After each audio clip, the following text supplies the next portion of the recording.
Ang paghahanda ng Diyos bilang musmus sa sabsaban ay para sa kinabukasan at kaligtasan ng lahat. Huwag nating sasayangin ang pagkakataon sapagkat minsan lang tayo nakikiraan sa mundong ito. Paulit-ulit ko po itong sinasabi. Dumating kang walang dala, aalis kang walang dadalhin.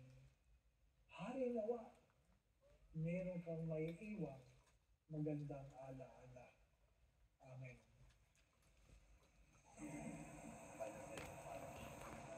Maraming salamat po sa pagkakataon. Ano po?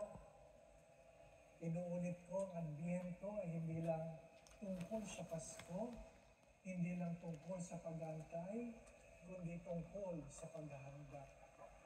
Ang kawalan ng paghahanda ay nagdudulot ng malaking kabiguan sa bawat buhay. Sumayin niyo ang Panginoon at pagpalain kayo ng makapangyarihan Diyos, Ama, Anak, at Espiritu Santo. We have celebrated the Eucharist. We now go in peace to love and serve the Lord. Thanks be